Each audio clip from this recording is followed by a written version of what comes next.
Yeah, but I want to go back to Anaz's statement as far as why we don't bring up the dynamic between a black man and a white woman as far as slavery. If I were to actually think about it, if I recall, a lot of the dynamics between a black man and the white woman, it was mainly entertainment for that white woman. It was a sex toy. It was, it was an object for the most part. And to me, based upon the stats that you guys brought up as far as why the relationship between black men and white women don't seem to last as long, is because I would hope that that black guy had enough sense to realize this isn't really doing the things that I really need her to do. And she probably didn't have some of the same skills as a black woman would have that he's accustomed to seeing. And now he has this expectation this white woman would operate similar to the black woman, and she doesn't. And that dynamic from slavery continues on, is that she's just looking at, she is kind of wanting him to do the same things that the white guy did, but she may ultimately want more entertainment from this guy, sexual entertainment from this guy. And there were some people that was telling me that there was like group chats that some white women would have, and they would talk about basically like, yo, they just going after these black guys to see what it's about. They have their fun with that black guy, and then they get all their benefits and they 401ks from the white guy that they're gonna marry after they done had all their fun.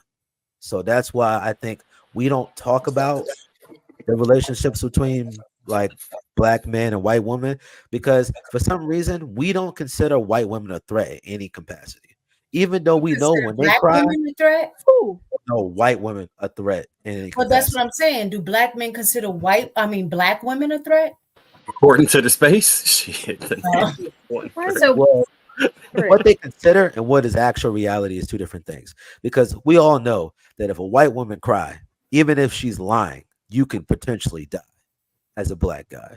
Versus when a black woman cries, you'd be like, I just sent him to jail. You're more than likely to live when a black woman cry than when a white woman cry. Because even in the black woman's tears, we still know the type of protection y'all need, even if y'all not deserving in that moment.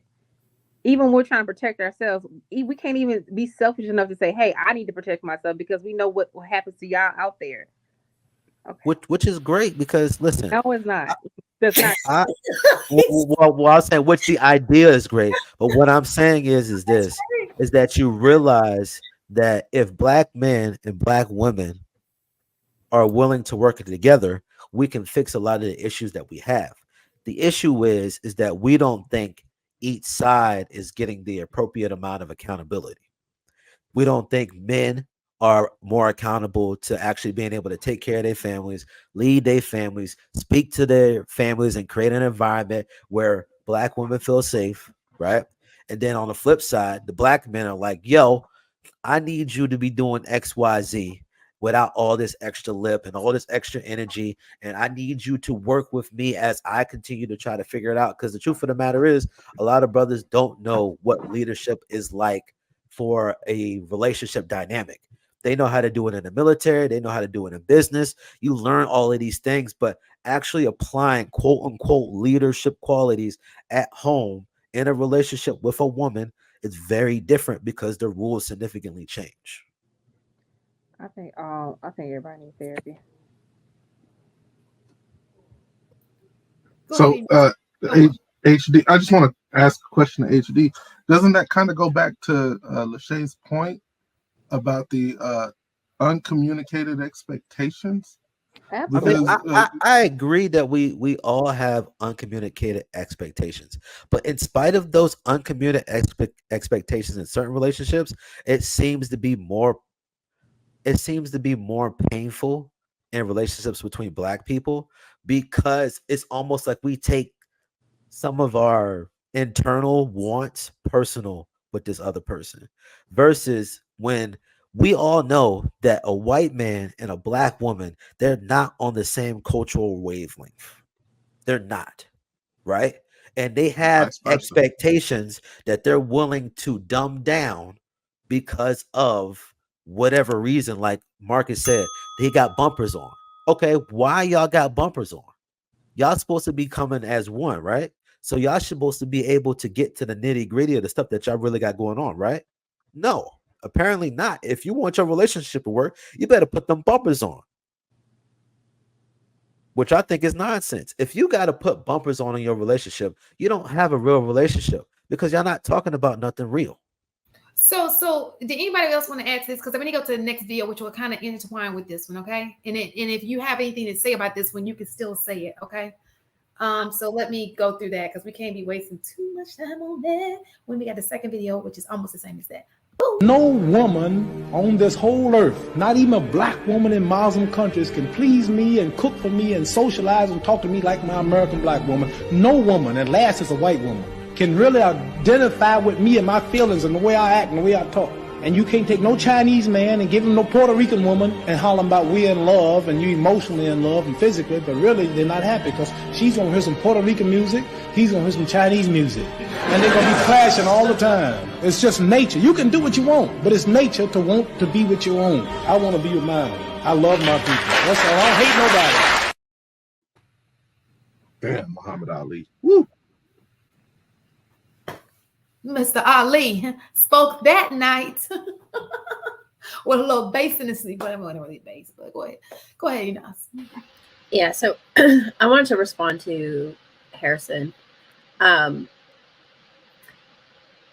don't understand why we feel like a relationship should be a free-for-all, right? Like these boundaries, guardrails, bumpers, however you want to position the parameters of the relationship, right? When you go to work, you have a job description. When you go play sports, there are rules to the game. Like there are codes of conduct that exist. I think this idea of a free-for-all in a relationship, of I should be able to just say what I want, do what I want, is part of what got us into the situation where we are. I think if people had better and healthier boundaries, I think we'd start to see, one, more marriages, and two, because we're seeing better relationships. Like, I understand the sentiment of like restricting yourself, but restraint is not always a bad thing. Restraint can also be a show of force. The same way that silence can also be a show of force, right? I think in order to move forward in a way where you have comfortability because you have certain understandings within the community, that there still needs to be those uncomfortable conversations of what flies and what can't, right? When we start to take those things away, we start to see the men who get to be like overly controlling and are grappling for power. We start to see the women that become cantankerous. We start to see these relationships where people go at it and talk about, well, I love him.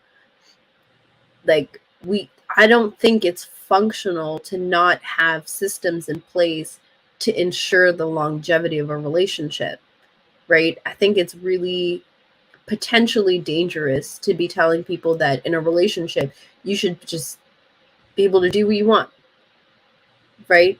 That's what we're seeing is happening right now, especially on social media, especially in these YouTube streets. And then we stream about the conversation about how that ends, right? So unfortunately, I have to disagree with you on that point. I think that parameters are need to be a requirement. Okay, so let me address this right quick. Let's go back to the example of a bowling alley, right? A bowling lane, right? Typically speaking, you don't have guardrails unless you put those on, right? It's not designed for you to play the game with those guardrails. And I'm not arguing that you can't have a reasonable discourse, that you can't be respectful, that you can't honor this person and actually learn how to better operate and communicate with this person. That's not what I was arguing.